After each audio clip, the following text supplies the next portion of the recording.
Welcome to the Robert Hunt Financial Market Update. It's your host, Catherine Hunt, as we look at the week's financial news that can be a bit misleading, confusing, and take you off course and help to make it actionable, understandable, and clear. What a week, and therefore what a show. Oh, listener, what a treasure it is. If you could only be in studio right now. Oh, I wish you were. You would see Catherine Hunt did that without notes, without scripts. This is just a faithful listener. Yes, a child as well, but a faithful listener who has digested, hopefully, some of the truths. We're going to test her a little bit today.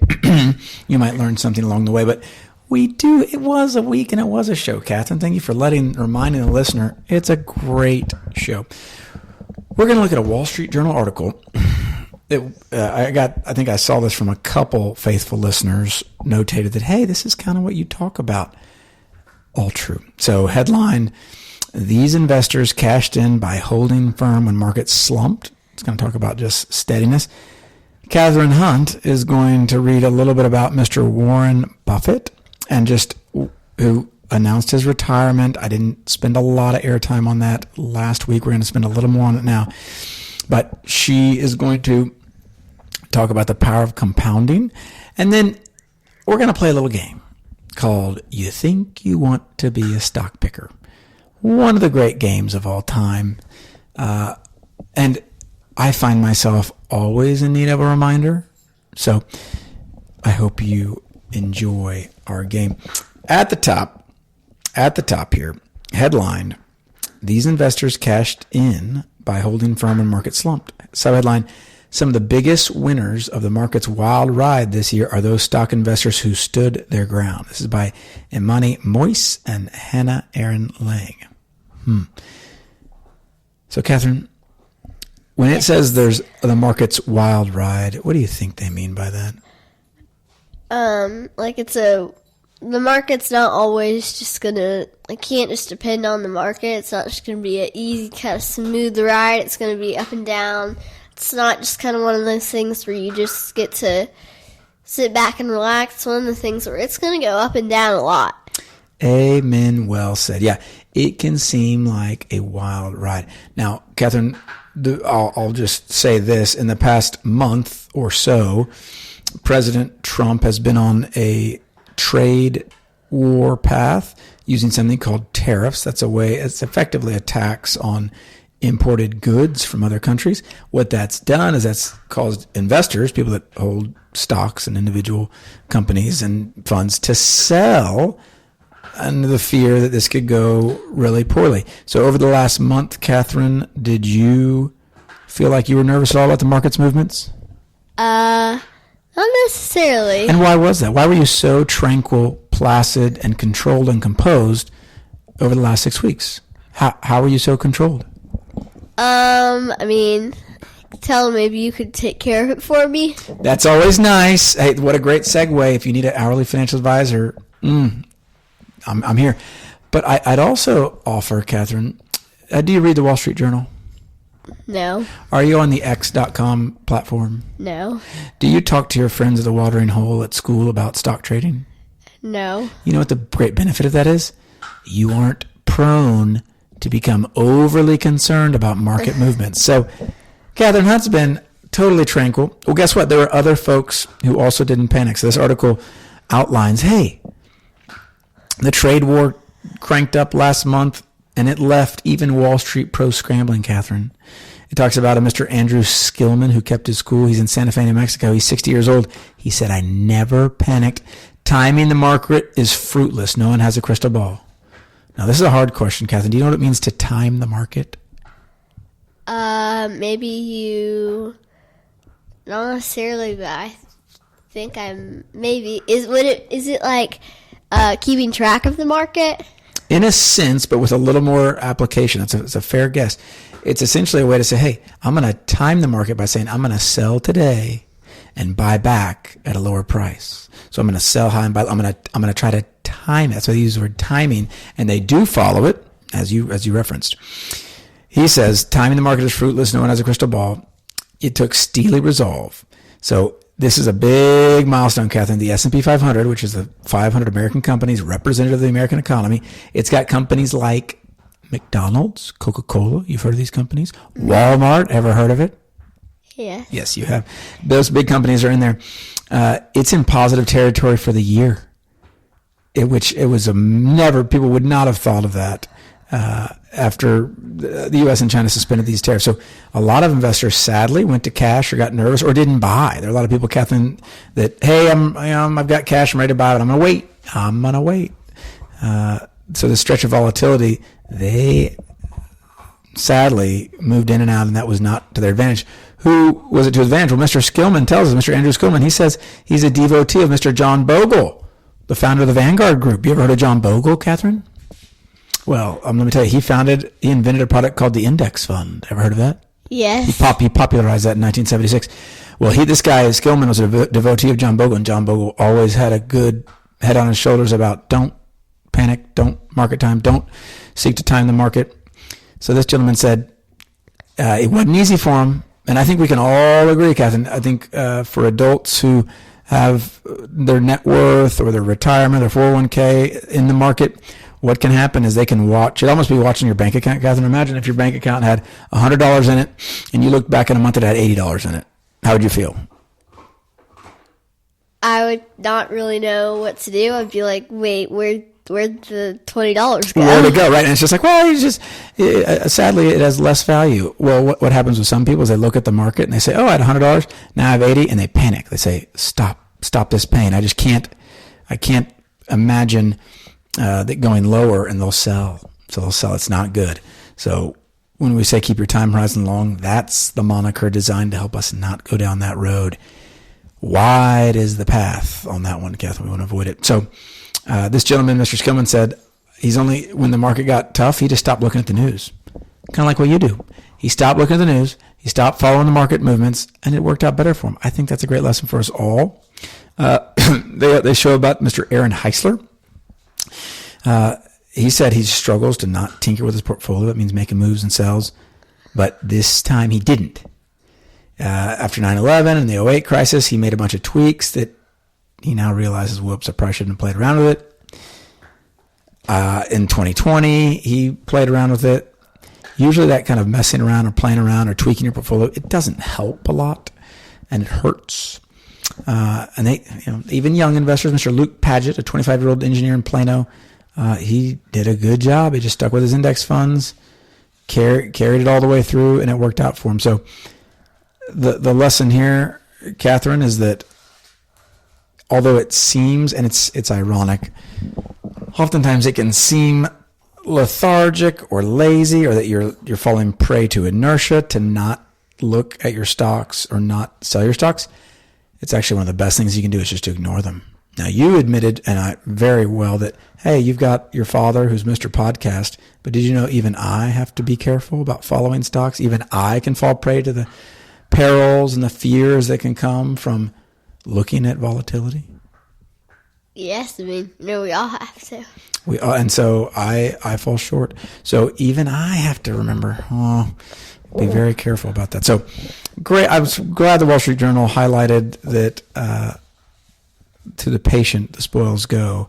And so far, that's been the case. All right, Catherine, you're going to lead us off on this next bit. You just read this. This is about Mr. Peter Mallouk on the X.com platform. All right, Catherine, why don't you let it rip? He says, incredible stat, 98% of Warren Buffett's current net worth of $160 billion came after he turned 65. And then this is a quote from Warren Buffett. He says, my life has been a product of compound interest. Wow. Now, and there's a little graph on this as well, a little bar that shows at age 65, Warren Buffett's net worth was $3 billion. Now, that's a lot. Mm-hmm. That's a lot of gluten-free food at Walmart, isn't it? Yeah. Like for $3 billion, you can buy a lot of great gluten-free products. Catherine eats gluten-free, so I'm working on her world. But did you know from the age of 65 to 94, he's now worth $160 billion? That's compounding. Now, compounding, what it means, Catherine, is at a certain, if you have $100, and it compounds by 10%, you're at $110. And if it compounds by another 10%, you're not at it. You don't earn $10. You earn $11. That's what we learned about in math a couple days ago. You learned compounding. Uh-huh. Tell us about compounding. So we used these calculators and we multiplied it by 1.1 on the calculators, and we talked about compound interest and how, like, kind of how it works and different ways to use it. What did you have any aha moments with compound interest? Anything that you thought was revelatory? I mean, it took us a while to figure out how to do it, but you, like, each year you add on, you, like, multiply it by 1.1 until you eventually get however many dollars it is. Yeah, it's kind of wild. So that same process you learned at school, what an amazing providential circumstance. Warren Buffett used that, except he compounded at like 23% over his lifetime. I forget the exact figure. All the fact checkers will correct me, but such a high figure that's how those numbers, that's effectively another 30 years, 65 to 94, 95.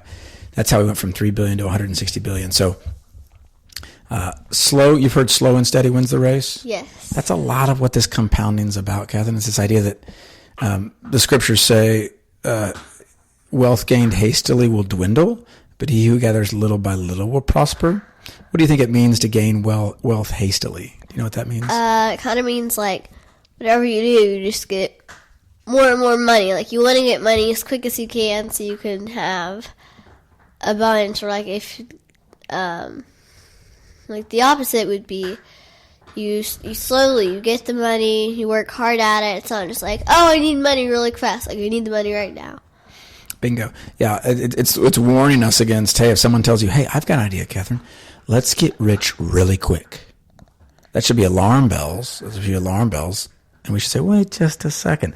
Well, compounding is a way, if at appropriate rate, to build wealth slowly, appropriately. And that's the lesson we all have to tell ourselves, because a lot of the world will try to trick us into, hey, just take the quick and easy route. No reason to take the methodical, tedious, compounding route. Now, let's end with our favorite game show. So you want to be an individual stock picker. Are you ready? Yes. Okay, we'll start off with a really easy one. Do you want to be an individual stock picker or an index fund investor? An individual stock picker. Incorrect. Index fund. Okay. So here's, this is for you, the audience. This is real time. Basically, individual stocks are very hard to know which will go up and which will go down. I'll give an example of one that has done very well, Walmart, that we shop at and we love. That stock has done incredibly well. Do you want to guess how much it's gone up in the past year, Catherine Hunt? Let's see here. From 0 to 100%. I'll give you a little range. How much is Walmart stock up? 80%. That's pretty good. 50%. Walmart in the past year is up 50%. Over the last 2 years, it's about up 92%. So that's an example of a stock, individual stock, doing really well out of Bentonville. Business has been going great. Well, there has been in the news this past week a lot of talk about a very large company called United Health Group. Have you ever heard of United Health Group? No. Okay, I want you to guess their performance in the past year, but it's going to be negative between 0 and 100. Negative? It's negative. They went down. Oh. You lost. Negative 20. That's pretty close. It's about negative 47. So in the past year, and in the past 6 months, it's down 53%. Now, this is not some little company, Catherine. This company has a market cap today at the low point of about $250 billion. It was one of the largest companies in the S&P 500. So this is a huge, substantial healthcare company, well regarded. And if you were an individual investor and you thought, you know what I'll do? I'll purchase this stock because it's done so well previously. Up to this recent point, there may be something called Medicare fraud. Basically, they just weren't doing the right thing. From about 2020 to 2024, it was up over 100%. So the stock has just done really well. And check this out. From about 1986 to present, it's one of the best performing stocks ever. It's up 300,000% from 1987 to 2024. That is incredible. So that, as a individual stock picker, what you're tasked with, Catherine, is you have to go in, you do all this, what's called fundamental research, where you say, what are the earnings? What are my sales? What is the balance sheet? What is the debt?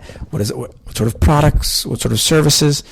And then what am I paying for that? They call it earnings multiple. And all that just to find out, you know what? They might have engaged in fraud that even the board didn't know about. Catherine, what chance do we have at knowing this individual information if even the board perhaps didn't know CEOs to be let go? All that to say, what I want to focus on, the last 6 months, I mentioned, this stock is down 53%. That would be devastating for most folks. Do you know what the last 6 months have done in the S&P 500?